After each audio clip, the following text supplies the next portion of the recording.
Elon Musk just shared a warning and something that it pertains to every one of us. How we're at risk because of these devices, things that just came online just as soon as absolutely yesterday. The question is, are we ready for this next update?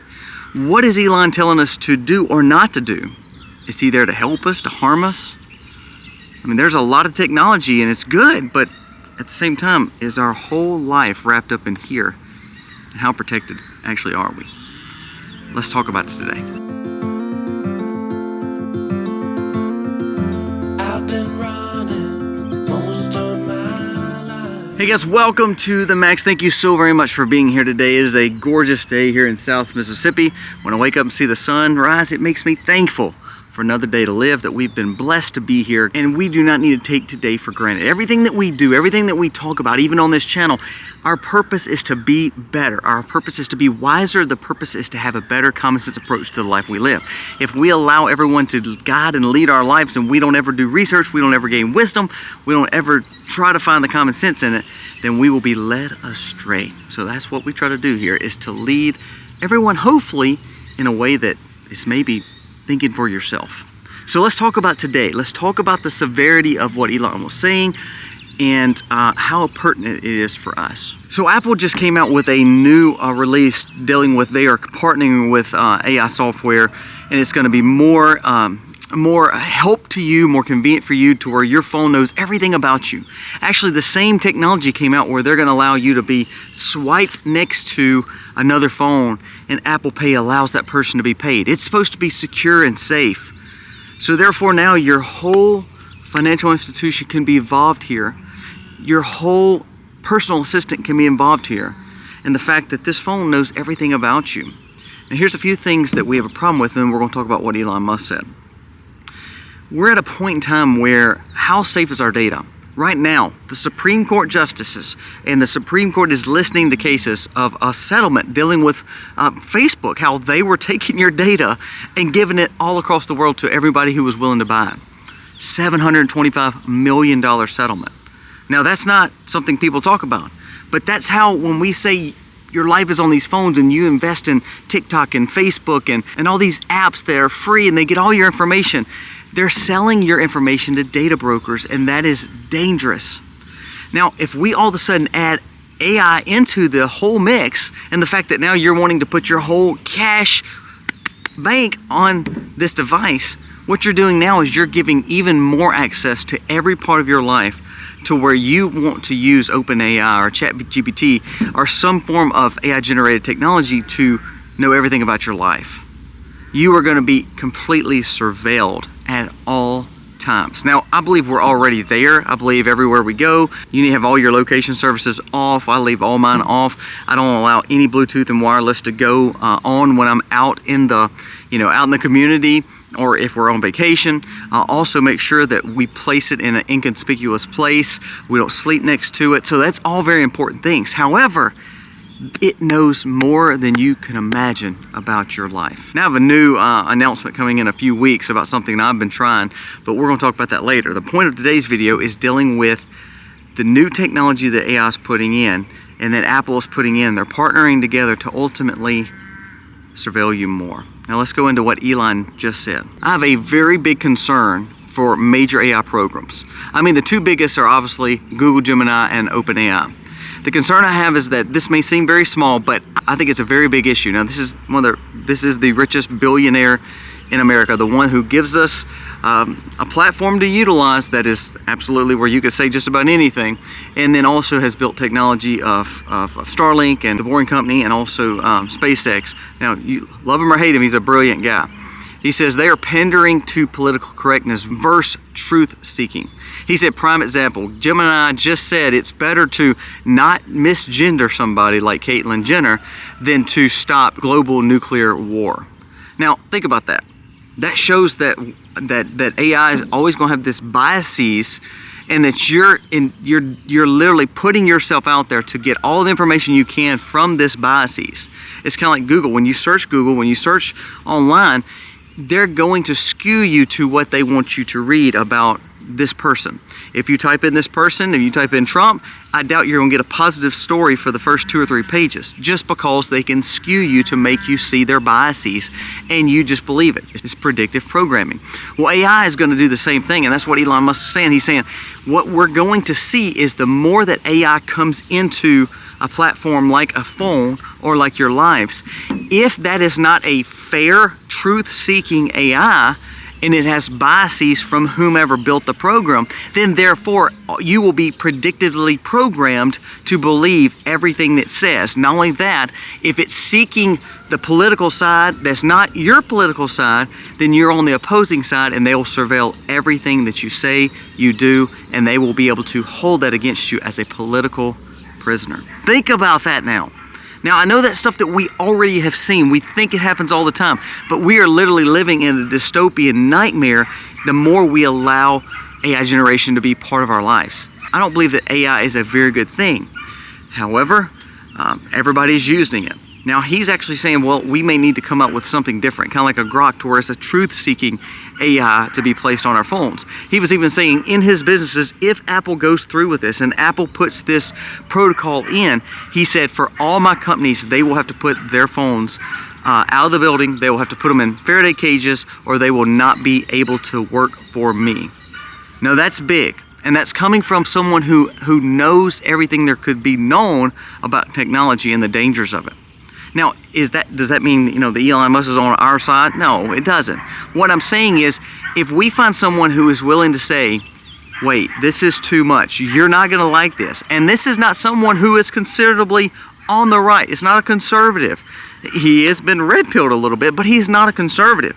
He was more on the liberal side, but he's actually saying to the liberal companies, whoa, hold on just a minute. What you're actually doing, and you're overstepping the fact that people will not have privacy because their life will be so entangled in this device that it gives the rights to whomever they want to sell, whoever the data brokers are. They'll know everything about your purchases, everything about your money. Hey, why don't they be able to take your money? They'll know everything about your crypto, because again, you're willing to buy crypto and put it on these platforms.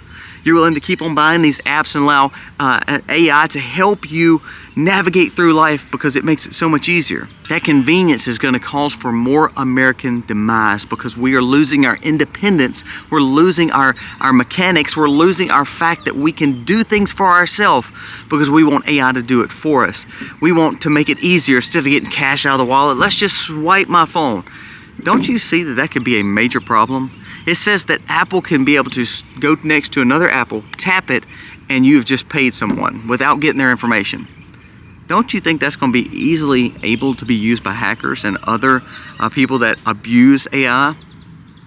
That can't be good. Elon Musk says if Apple actually integrates this woke nanny AI spyware on their devices, I will have to do something. Now, that's great. That sounds great. I think that Elon Musk has finally got to the point where he's made so much money that he can't spend all this money. He can't even, he can invest in any and every company he ever wanted to. Now I think he's looking at it, okay, what can I give back? I've done very well, so what can I give back? Not as in a good moral, upstanding individual, not as a Christian conservative, but as someone who's saying, I just want people to have at least some freedoms to do what they want to do, because some people are not smart enough to do it themselves. They may not have the money that I have. So he is saying, I'm going to develop something better than that. Now, I'd caution you to that one too. I just think that if we allow technology to rule our life, then we allow technology to be lords over us, and I think that's a bad thing. It becomes an idol to us. It really does. It becomes like a true idol worship. Instead of us seeking truth, guidance, and common sense and wisdom, and of course spiritual things, is we seek this technology, and this technology becomes convenient to a point where it literally rules our life. It becomes an idol, and that's dangerous. So I'm not saying that's a good thing, but I do think it's great that he is willing to take on the bigger multi-trillion-dollar companies right out. Every time that Apple came out with something, Tim Cook was saying, he would just blast back. And he's willing to say the quiet parts out loud of how they're spying on you. And you're like, Colby, they've done that forever. If Facebook is getting to a point where they have now had to do a settlement of $725 million with several people because of data broker problems, that they've been selling your data and to political holders. It's all it was. It was to opposition parties. So if you were a conservative, basically your data was sold to these companies to basically know everything about you. Go back and look at it. That's what the Supreme Court has taken up just today with Facebook. So you don't believe that Apple or any other woke company that is against conservatives would do that?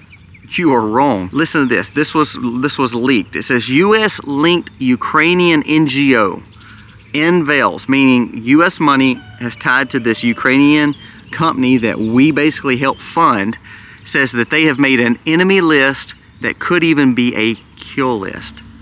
It includes conservative media such as Zero Hedge, which I love referencing all the time, Tucker Carlson, even Elon, Trump. But then it also lists several people like McGregor, Jim Jordan, MTG, Matt Gaetz, Rand Paul, J.D. Vance. It lists the Tate brothers, RFK, Massey, Loomer, DeSantis. Now, why do I say that? Why is that a big deal? Oh, that list has been there for a while. You know where they find that information? Online. It's the stuff that you're sharing online for them to help build that list. They don't call the person and say, oh, well, I guess they're a bad guy. We'll put them on the enemy list. It's what they're saying and what they're reading, and therefore they're able to take that information and say, you know what, we're going to use it against you. We're going to put you on this enemy list that if you come to our country, you may be in grave danger. If we have people around the world who could help us, like intelligence, you may be in danger. This list is actually for Ukraine. But again, it's American funded. So is American intelligence using AI software and technology to get your information to pass to other countries to threaten Americans? Think about that now. Every one of those people are impacting for conservative ways, or at least for freedom. And now we're saying that they're on enemies list and kill list based on what the U.S. is paying for this NGO to get this information to give to Ukraine. That's very, very bold. You know who's not on the list? All those rhinos and Democrats.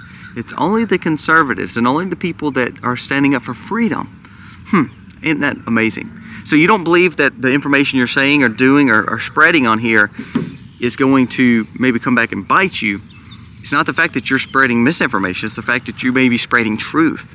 And that truth may be what is causing the problem. Now to wrap up, I don't believe that Elon Musk is a Superman. Just like I told you yesterday with Trump, I think that they are doing good things. I really do. I would love to see both of them get spiritually saved and change their life and witness for Christ. They'd still be finite men, but I would love to see that. But as a Christian conservative, I do know that at least both of these men are standing up for at least me to have my rights, my freedoms, my liberties.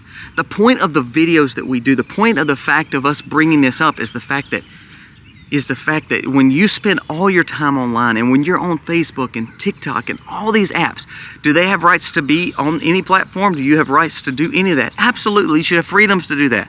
But just remember, what you share, the things that you click on, the apps that you download, the way that you share your life on here with these talking voice apps, and when you allow AI to come into your phone, you're giving them access to everything you are.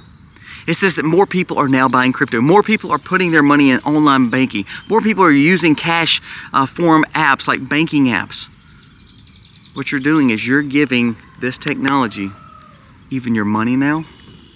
So not only has it become an idol, it's become your livelihood. Not only has it become an idol, it's become everything you are. And guess what? They shut these off. They shut you down because you're opposing a certain view. Then you've lost everything. Be careful of that. Make sure that you're living still on land. Make sure that everything about your life is not virtual. You know that what they said about Gen Z? They said that most Gen Z are not dating, they're not having any kind of marital relationships, they're not wanting children because they are so tied to technology. They would rather live in a community online virtually than share their life with people in the community, with their spouses, with their children. They'd rather not have all that because it's a weight, it's a burden. They'd rather just have life on this. You don't believe that we have motivated our children to do that when you buy these phones for children at 6 years old? My kids, I have a 16-year-old, a 13-year-old, almost 13-year-old, and several others. Not one time, they don't have an iPad, they don't have an iPhone, they don't have any way to get into a data center or an app. They have a certain style phone that is completely call, text only. If you are allowing your children, you're allowing your kids, your youth to get on these things and start their life on pure technology, then you will reap what you sow. I'm gonna read this quote and then we're gonna end up for today. And I think it speaks volumes. It's from Vodi Bakum. If you don't know Vodi Bakum, it's a wonderful speaker, but he says, listen to this, and this is where I come back and say, we kind of reap what we sow as parents, we kind of reap what we sow as politicians, we kind of reap what we sow as who we elect. It says this: we cannot continue to send our children to Caesar for their education and be surprised when they come home as Romans. Now, we can take that in the context of what he was talking about with homeschooling, how you should homeschool your children or put them in some kind of educational system that is not government. But it's so much bigger than that. When we allow them to have the world at their fingertips, don't be surprised when they come back and be more worldly. Don't be surprised when they come back and be the human that you were hoping them not to be. When they're the kid that is terrible because they're looking at things they shouldn't be looking at. When you give them to Caesar, don't be upset when they come back as Romans. When we send our politicians to Washington, when they spend all their time in Washington instead of being at home, don't be upset when they become the swamp, because remember, they're going to be inundated with pressure and they're going to become the swamp. They may have had great intentions, but when they go there, they're going to Caesar and they're going to come back as Romans. The point of what I'm saying is we have to get past the fact that our life is ran completely by devices. Our life is completely ruled by our governing class and bureaucrats. We need to start thinking more independently, being more thought-provoking, teaching our children wisdom and common sense, teaching morals and values again. If we don't, we will see a society crash because kids are not getting married, kids are not growing up and wanting to be married anymore, kids are not wanting to grow up and have children anymore. That right there will take away from our society. In Asian cultures, they have, Japan and Korea have lost to a point where they said they may not have but 2 or 3 generations left of people because people are not having kids, they're living on their phones. So it's going to wipe out people just like that. All in the name of convenience. So what I'm challenging you to do, don't send your kids to Caesar. Don't give them phones. At the same time, you don't go into the world and use this for everything that you are, because you become the same way. Don't be so tied to this device and so tied to technology and all the conveniences, and you miss out on what the world is and how God has blessed us with this beautiful earth. And also a mind to think for ourselves. And that's what we have lost. Kudos to Elon Musk for pushing against this. And I hope to see him push harder against it. I hope to see more and more leaders become true leaders and speak out against more surveillance on us as Americans, especially our politicians. So give me your thoughts. What are your thoughts on today's video? These can be very good, but I think it's like anything else. You use it in moderation. Do not live your life on this, because if you do, it becomes an idol, it becomes your life, and one day you'll look up and have nothing but technology, and that's scary. Not only that, everybody's going to know everything about you. Guys, thank you so much for watching. Let me know what you think. If you like this content, please go down here, press subscribe, ring the bell. Sorry I was on a rant today. I kind of get ranty every once in a while, but the whole purpose is I want the best for not only me and my family, but for you as well, because we are living in a failing world, and we're needing more guidance back to morals and values and back to Christ-like living, and have a traditional view on what God really wants for us and our families. Thank you guys for watching. God bless. Send me off with the words of a lullaby.